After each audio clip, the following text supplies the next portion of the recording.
In my talk, I'll be presenting our work on functional idiosyncrasy in autism based on macroscale gradients of the brain. And as the outline of the talk, I'll briefly introduce autism, idiosyncrasy in autism, and macroscale gradients, to then move on to present our framework and results, and finish with some concluding remarks. Autism is a neurodevelopmental disorder that encompasses a wide range of conditions such as language deficits, reduced social interaction, and stereotypic behaviors. And from the neuroimaging literature, we can find several studies reporting atypical connectivity patterns in ASD relative to the typical development. However, many of these studies have yielded inconsistent results showing hypo or hyperconnectivity in the brain across overlapping regions. And this is mainly due to the fact that in autism, the brain is highly idiosyncratic, meaning that the variability between individuals is very large comparing to the neurotypicals. So in this work, we're going to use gradient analysis, and gradients allow us to describe the brain's organizational principles in a single continuous manifold rather than using crisp parcellation approaches, for example. So the purpose of our study is to understand the connectivity alterations that exist in autism, identify the idiosyncrasy differences between the typical developing and the autistic brains, and also provide accurate and reliable descriptors of this idiosyncrasy. So for our framework, we first start by building the individual connectivity matrices using Pearson correlation. And then we also build a reference connectivity matrix that we're going to be comparing each individual to. And this reference matrix is built by averaging all the individual matrices. Then we use diffusion maps to build the embeddings or obtain the gradients, and subsequently cluster this to obtain so-called intrinsic connectivity networks or EO networks. Then once we have these results, what we do is we compare the individual gradients to the reference gradient using diffusion distance, and the clustering or the networks using dice overlap and mean surface distance. So for the results, the first thing I'm showing you here are the probability maps, or the average probability maps for each of the networks in the typical developing here in the right, and for autism in the left. If we pay close attention, we can see that these probability maps are more spread in autism, for example, here in the default mode and here in the Samara-Moro network. If we summarize these findings, we can see that using entropy, indeed, this is reflected as higher entropy values in ASD, for example, in these regions in Samara-Moro network.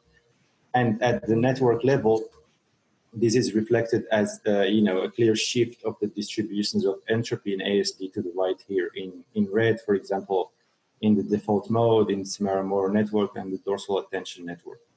Also, overall, across the whole cortex, we see that the distribution of entropy is clearly concentrated on the right, so meaning there is higher entropy. But this entropy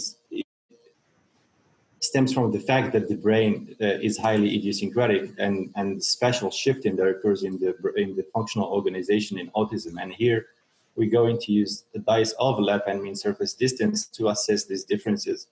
So here idiosyncrasy is shown as low dice overlaps with respect to our canonical networks, and high mean surface distance here on the right.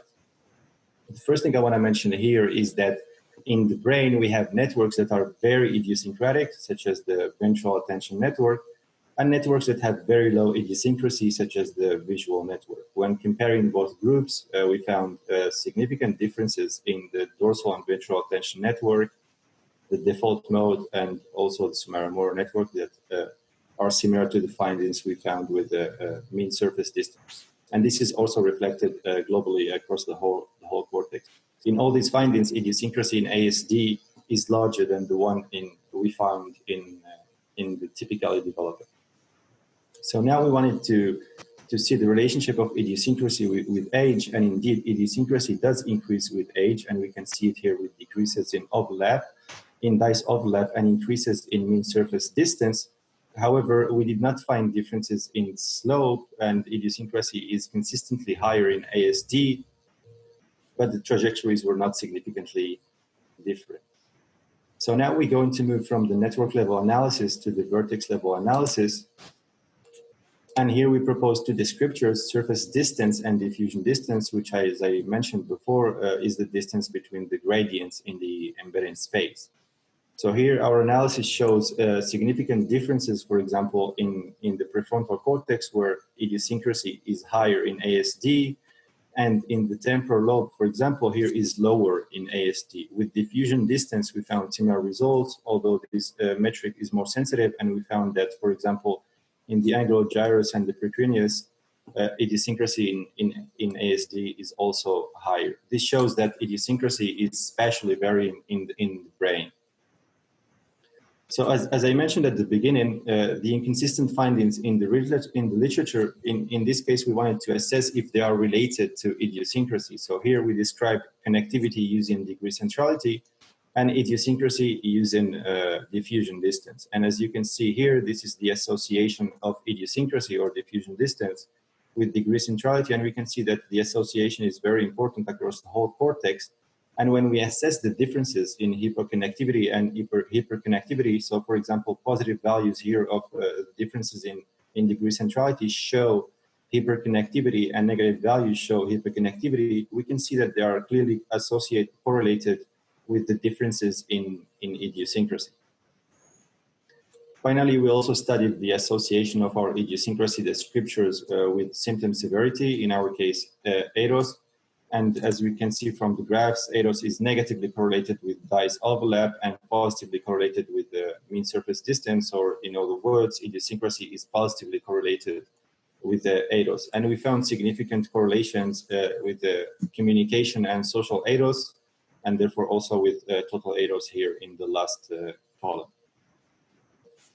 So to conclude, in this work, we have proposed several descriptors of idiosyncrasy based on macroscale gradients, namely diffusion distance, which is the distance between the gradients, surface distance to capture the spatial shifting occurring in the brain, and network overlap in terms of dice overlap and mean surface distance. Overall, we found that idiosyncrasy is higher in ASD, and that this idiosyncrasy might drive the differences in connectivity that were already previously found in the literature, and that this idiosyncrasy is mainly confined to these four networks, namely the dorsal and ventral attention networks, the default mode, and similar-motor network, as you can see in this figure below.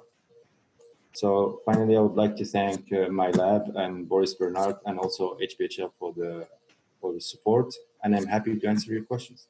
Thank you.